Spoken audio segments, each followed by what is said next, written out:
손들면 오늘 여러분들은 어떤 것을 보았습니까? 우리의 눈에 비추어진 세상은 어떤 세상이었을까요?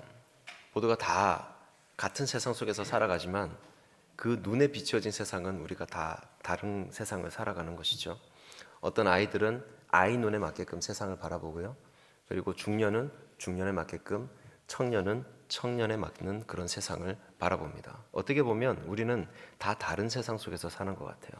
그렇다면 예수님께서는 이 땅을 걸으실 때에 무엇을 보셨을까요? 예수님의 눈 안에 담겨진 세상은 과연 어떤 세상이었을까? 오늘 본문 36절에 이렇게 나옵니다. 무리를 보시고 불쌍히 여기셨다라고 나옵니다. 예수님이 바라본 세상은 불쌍한 세상이었습니다. 무리를 바라보셨습니다. 많은 사람들을 바라봤습니다. 그 수가 얼마나 되는지는 모르겠습니다.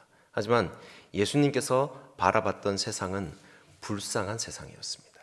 그렇다고 해서 기근으로 고통받고 있는 어떤 그런 아프리카 이런 상황을 뜻하는 것이 아니라 영적인 고통을 받고 있는 그러한 상태를 얘기하는 것이죠.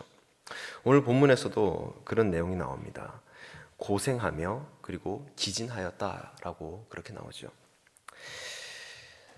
예수님 눈에 비친 그런 세상, 고통받는 그러한 영혼들, 그리고 길을 잃은 양들, 또 상처받고 쓰러진 그러한 인생들이 예수님 보기에는 불쌍해 보였습니다.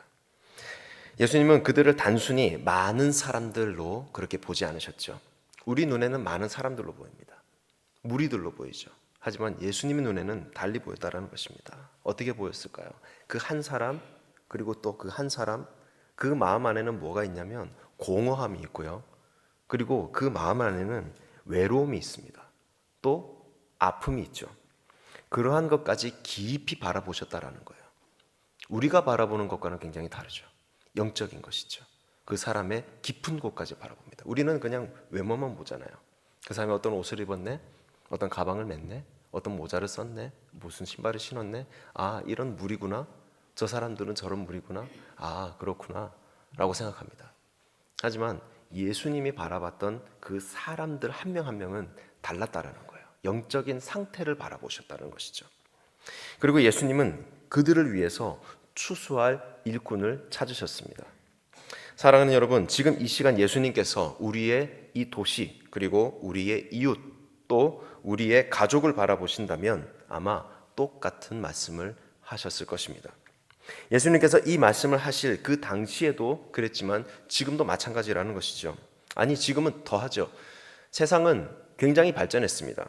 그리고 기술은 놀라울 정도로 빨리 진보했죠. 그리고 사람들의 영혼은 어떻습니까? 점점 더 메말라져 가고 있습니다. 우리 옛날 한번 기억하십니까? 옛날 한 40년 전, 50년 전 이때 우리가 바라봤던 미래는 어떻습니까? 그때 우리가 바라봤던 2025년은 어땠었을까요?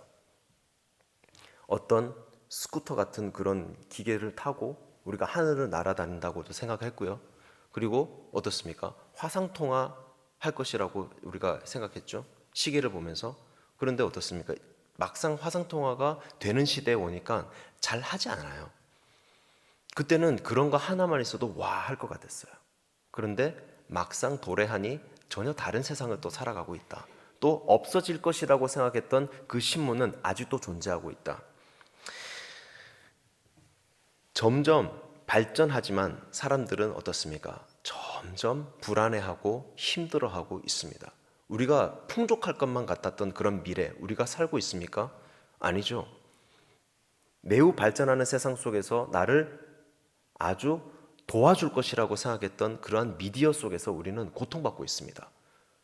그래서 아주 유명한 사람들도 그런 미디어 속에서 고통을 받아 스스로 목숨을 끊는 그러한 기구한 시대를 우리가 살아가고 있는 것이죠. 요즘 젊은이들 겉보기에는 참 괜찮아 보입니다. 키도 더 크고요. 피부도 훨씬 좋습니다. 그리고 말도 더 잘하고 교육 수준도 굉장히 높습니다. 예전에는 먹물이라고 그랬죠. 누구를 뜻합니까? 대학 나온 사람들. 먹물이라고 그럽니다. 제가 99년도에 군대를 갔거든요. 근데 그때도 저를 보면서 먹물이라고 그랬습니다. 대학 나왔다고. 그리고 때렸어요. 피부가 희다고 때리고 해병대가 이부장하게 생겼다고 때리고 그렇지 하더라고요. 아무튼 그때도 그랬지만 이런 먹물, 그런 시대에 우리가 살아가고 있죠. 하지만 지금은 어떻습니까? 다 먹물이죠. 먹물에 박사가 넘쳐납니다. 무려 우리 교육자들 사이에서도 박사 몇 명인지 모르겠어요. 굉장히 위축되고요. 불안합니다. 중장년층의 삶은 어떻습니까? 굉장히 방황하고요. 위태롭습니다. 그들의 삶은 방향을 잃고요. 허무에 빠져 있어요. 아버지의 모습으로 또 선배의 모습으로 늠름하게 살아가고는 있지만 그 안에는 굉장히 말 못할 고통 속에 쌓여 있다는 것이죠. 그래서 이렇다 하게 고통을 털어낼 곳도 없어요. 왜냐하면 다 고통스러워하니까. 어르신 중에서도 이렇게 생각을 하죠. 내 나이에 뭘 하면서 그 복음의 능력을 오해하며 살아가시는 분들도 계십니다. 은혜가 너무너무 충만하다 보니까 다 채워지다 보니까 더 이상의 가능성을 보지 않는 것이죠. 은혜가 그냥 은혜인 것이고 감사는 그냥 감사인 거예요. 그래서 더한 어떤 기적을 부어줘도 모든 것이 충만하니까 더 이상 뭐 갈급함이 없는 것이죠. 그렇다 보니까 내가 앞으로 뭘 해야 되겠다라는 마음이 없는 거예요. 예전에 시간을 굉장히 되돌려서 우리가 그 새마을 운동할 때 그때 어떻겠습니까? 저는 그 시절 살지 않았지만 그 다큐멘터리나 어떤 뉴스 보도나 매체를 통해서 저는 많은 것을 봤죠. 가능성이라는 것을 보고요. 열심히 달렸습니다. 많은 사람들이 중동 지방에 가서 열심히 돈을 벌었고요. 어떤 유토피아를 꿈꿨어요. 미래의 그 신선한 그런 도시들을 꿈꿨고 그런 수많은 정보들을 흡입하면서 더 발전하고 더 행복을 찾아 우리는 떠났죠. 하지만 어떻습니까? 지금 가능성이 점점 흩어지고 흐려지고 그렇게 살고 있습니다. 젊은이들은 더하고요. 나이가 많아도 똑같다라는 거예요. 복음의 능력조차도 우리가 잘 믿지 않는 그런 세상 속에서 살고 있다는 것이죠. 모든 것이 풍족하지만 오늘 누군가는 예수님을 모르고 죽어가고 있습니다. 어떤 누군가는요. 굉장히 많을 수겠죠. 어떤 누군가는 상처받아서 교회를 떠나고 있는 사람들도 있을 수도 있습니다. 우리 교회는 아니겠지만 다른 교회 있을 수가 있겠죠. 반으로 나눠졌다느니 뭐가 어떻다느니 그렇죠. 어떤 누군가는 복음이 아니라 세상의 거짓된 위로를 통해서 고통받고 있는 사람들도 있어요. 영적으로 굉장히 고통받고 있지만 그들은 회복하고 있다라고 그렇게 얘기하면서 다른 것을 쫓아가는 사람들이 있어요. 기도하지 아니하고 참선을 하는 사람들이 생길 수도 있고요. 그리고 교제하지 아니하고 술이나 다른 향락으로 그것을 대체하는 사람들도 분명히 있는 것이죠. 사랑하는 성도 여러분, 이 현실을 우리는 얼마나 절박하게 느끼고 계십니까? 우리는 이 현실을 어떻게 바라보고 계십니까? 우리는 전도와 그리고 그 선교를 바라보면서 어떤 시각으로 그 전도와 선교를 바라보고 있습니까? 나중에 여유가 될 때 할 어떤 무언가로 바라보고 계신가요? 내 형편이 좀 더 나아질 때 그때 하면 되겠다라고 그렇게 생각하고 계십니까? 복음은 언제 전해야 하는 것입니까? 복음은 언제 전해야죠? 역시 미리암. 지금이죠. 지금입니다. 내가 생각하는 바로 그 시간, 그때 복음을 전하는 거예요. 그런데 우리는 어떻습니까? 내가 시간이 될 때, 여유가 될 때, 지금 말고, 지금 좀 바쁘니까, 지금은 잠깐 가족이랑 여행 좀 다녀와야 되고, 지금은 조금 바쁘니까, 나중에 우리는 이렇게 생각합니다. 추수는 곧 끝납니다. 익은 곡식을 거두지 않으면 어떻습니까? 익은 곡식은 썩어버리고 말죠. 이것이 예수님이 바라봤던 세상, 즉 예수님의 절박함이었다라는 것입니다. 영적으로 바라본다면 굉장히 절박한 가운데 있다라는 것이죠. 절벽 끝에 있는 거예요. 예수님은 이렇게 말씀하십니다. 추수할 것은 많되 일꾼이 적다라고 말씀하십니다. 추수할 것이 많은데 정작 그것들을 거두어 드릴 사람이 없다라는 것이죠. 왜 일꾼이 적을까요? 왜 일꾼이 적습니까? 전도할 마음이 없는 것이 아니에요. 우리 안에 뭐가 있다라는 거죠? 두려움이 있다라는 것이고요. 우리 안에 망설임이 있다라는 것이고 우리 안에 뭔가 모를 부끄러움이 있다라는 것이에요. 마음은 있습니다. 전도할 거예요. 하고 싶어요. 그런데 막상 하려니 온갖 이유를 다 들어대면서 그 문을 열고 나가질 않고 있다는 것이죠. 우리가 그것이 문제라는 것입니다. 그리고 이렇게 얘기를 하죠. 내가 뭘 알아서 내 안에 무슨 하나님의 지식이 있다고 내가 무슨 복음을 전하나? 부족한데 집에 있자. 저 사람이 내 복음 전하는데 거절하면 어떡하지? 내가 잘못하면 오히려 교회에서 욕을 먹을 수도 있는데, 교회에서 말이 나올 수도 있는데, 그러면 나는 어떡하지? 교회가 욕먹는 거 아닐까? 내가 그렇게 거룩하지 않은데 나 어떡하지? 그렇게 우리는 생각합니다. 하지만 여러분, 전도는 완벽한 사람이 하는 것이 아닙니다. 우리 중에 어떤 사람도 완벽한 사람이 없고요, 어떤 사람도 의인은 없다라고 성경은 얘기하고 있습니다. 그 말씀에서 저는 굉장한 자신감을 얻었어요. 아무도 없으니까 다 똑같네. 다 똑같으니까 자신감이 생기더라고요. 그럼 어떻습니까? 저 사람이 하지 않아도 되고 내가 하면 되는 거구나. 아, 이거는 뭐 자격이 돼서 하는 것이 아니구나. 그냥 하면 되는 거구나 라는 거예요. 전도는 복음을 소개하는 것입니다. 어떤 누군가에게 이걸 전해주는 거예요. 그리고 알려주는 것입니다. 거기까지가 우리가 할 거예요. 그 이유로 우리는 자꾸 생각을 하죠. 구원은 하나님이 이루시는 거예요. 그 영혼을 구하는 것은 내가 아니라 하나님이시라는 거예요. 이 교회의 성전 문 앞까지만 데리고 오면 된다라는 거예요. 우리가 제일 먼저 우리가 강사를 초빙했을 때 그 장로님 나오셨잖아요. 그렇죠? 장로님께서 뭐라 말씀하셨어요? 데리고만 왔지 말씀을 전하시는 분은 목사님이셨고 그 말씀을 하신 분은 바로 하나님이셨다라는 거예요. 아무것도 할 게 없었다라는 거죠. 그저 그 영혼이 교회에 등록하기까지 계속해서 데리고 왔다라는 것 뿐이었어요. 그걸 잘 못하고 있다라는 거죠. 우리가 그걸. 하나님의 그 능력을 우리는 누리고 살아갑니다. 하지만 하나님은 우리 개인의 능력을 바라보지 않으세요. 그래서 능력이 있는 사람을 찾고 있는 것이 아닙니다. 이미 능력이 있으시니까, 이미 모든 걸 가지셨는데, 이미 엄청난 금액을 가지고 있는 그 사람이, 단돈 10만 원 가지고 있는 그 사람이 필요할까요? 아니죠. 하나님은 말 잘하는 사람 찾지 않으세요. 성경에도 그렇지 않습니까? 세워졌던 그 지도자들, 우리가 바라봤을 때 이야, 위대한 지도자들, 말 잘하는 사람이 별로 없었다라는 거죠. 오히려 말 잘하는 사람은 속임수를 써서 사람들을 미혹했다라는 거예요. 오히려 어눌했습니다.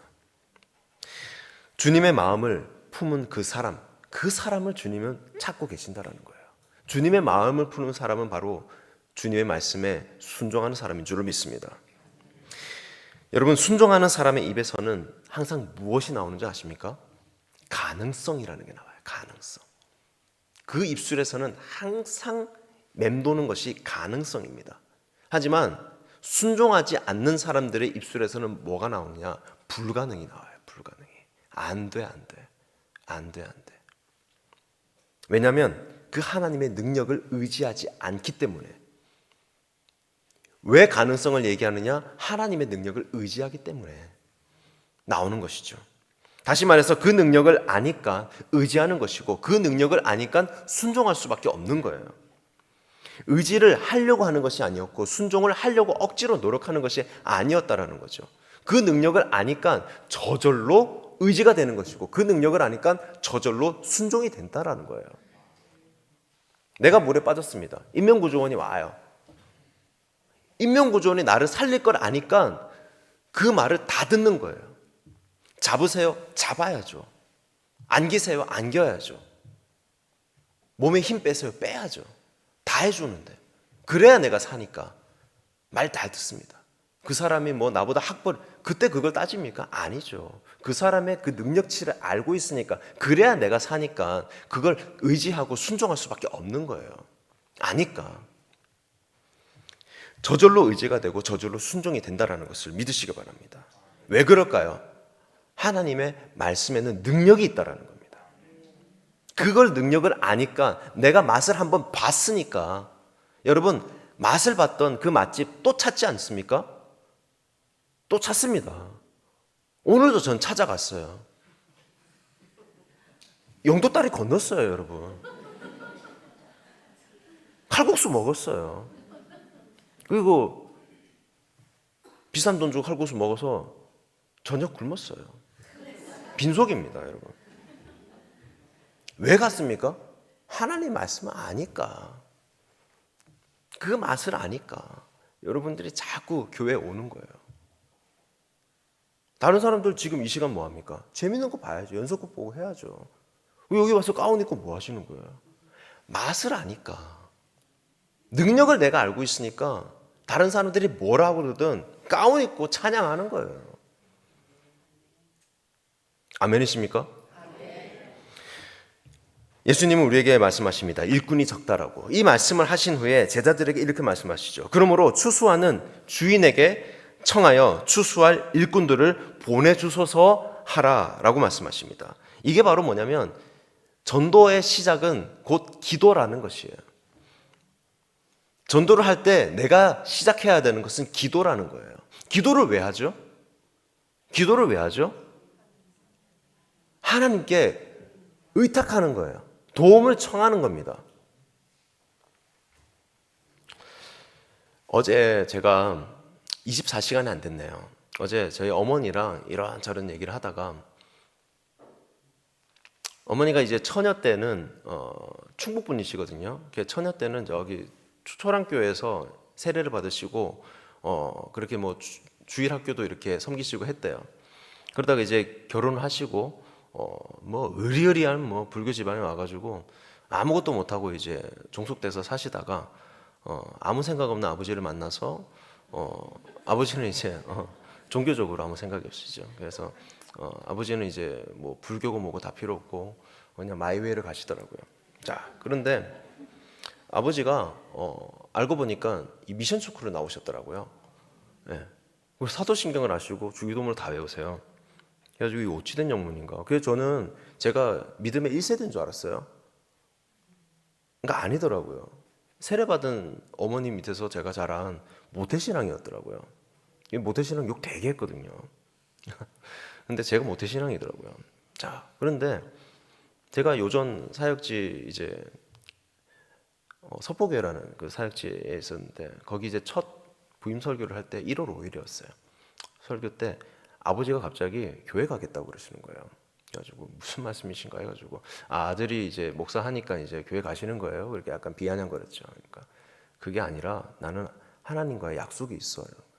그래서 지금 내가 순종해야 될 때예요.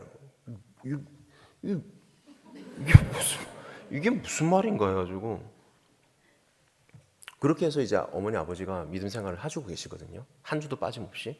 아버지는 이제 내경색이 오셔가지고 몸이 굉장히 불편하세요. 그런데도 띠뚱띠뚱하면서 그 교회를 왔다 갔다 하십니다. 자, 그런데 이유인즉슨 그렇게 열심히 하시는데 뭐 성경 공부를 해봤겠습니까? 뭘 양육 훈련을 받았겠습니까? 모르니까 성경을.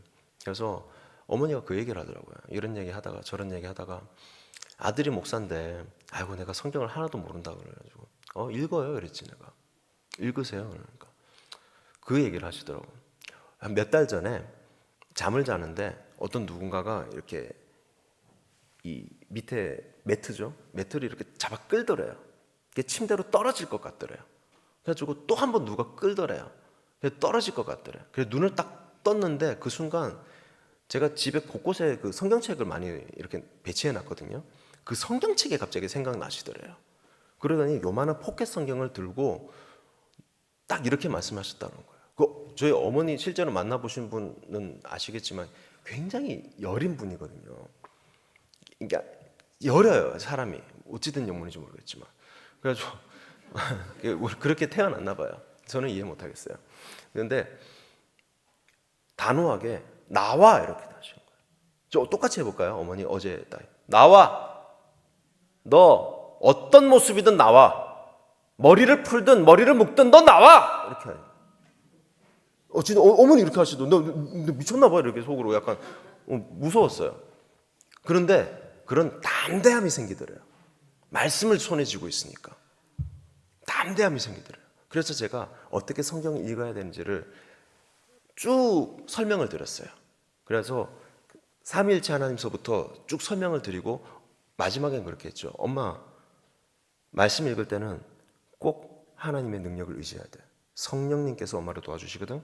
자, 말씀 읽을 때는 딴 거 다 필요 없어. 하나님 도와주세요.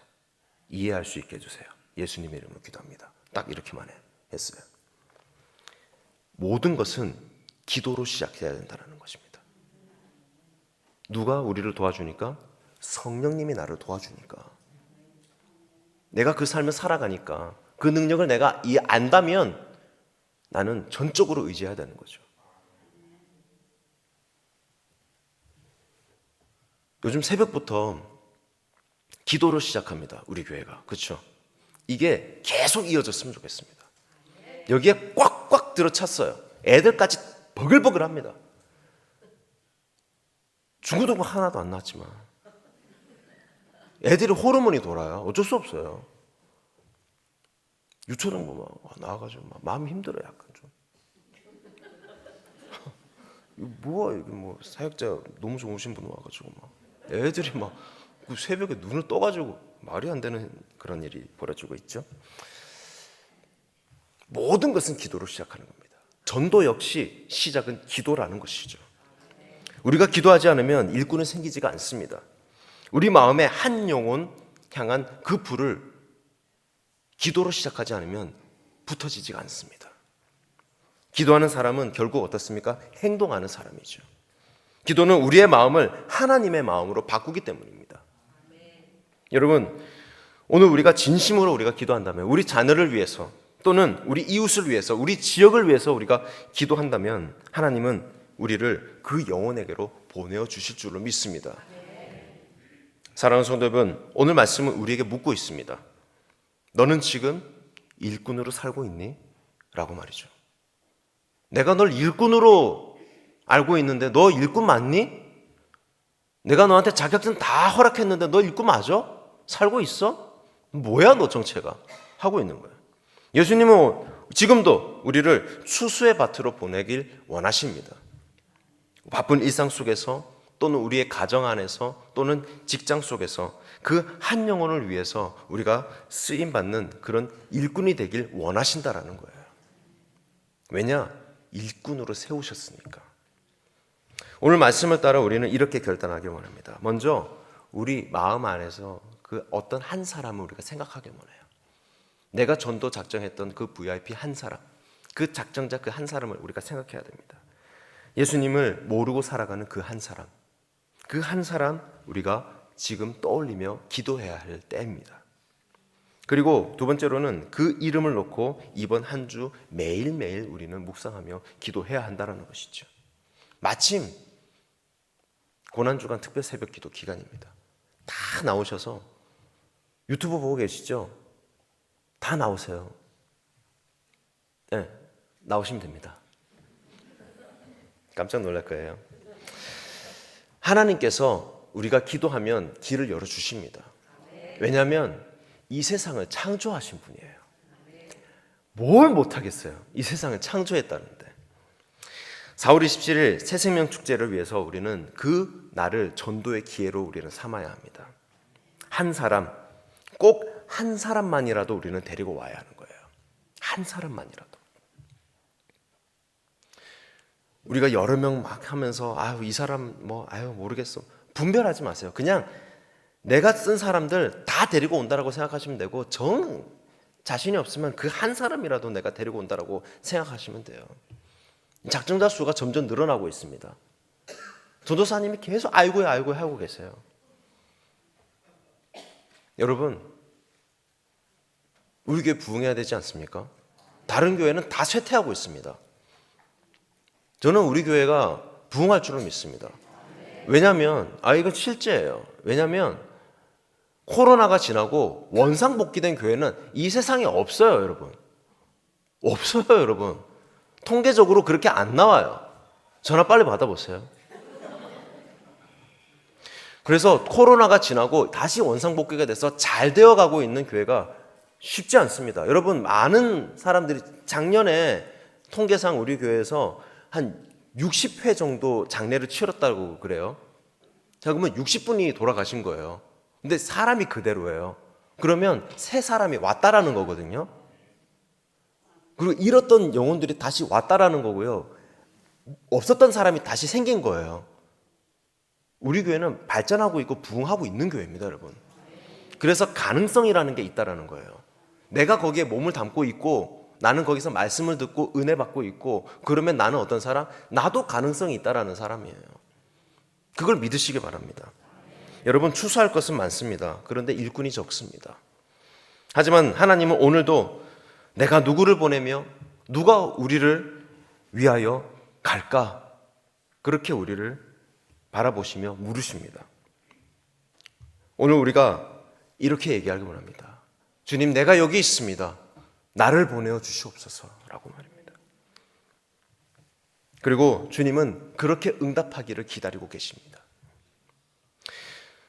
우리 모두 추수의 일꾼이 됩시다. 복음의 들판에 함께 나아갑시다. 그리고 하나님께서 예비하신 그 부흥을 함께 맛보길 원합니다. 주님의 부르심에 언제나 우리가 순종하여서 잃은 영혼을 주님 앞으로 데리고 오는 저와 여러분들 되시길 주님의 이름으로 축복합니다.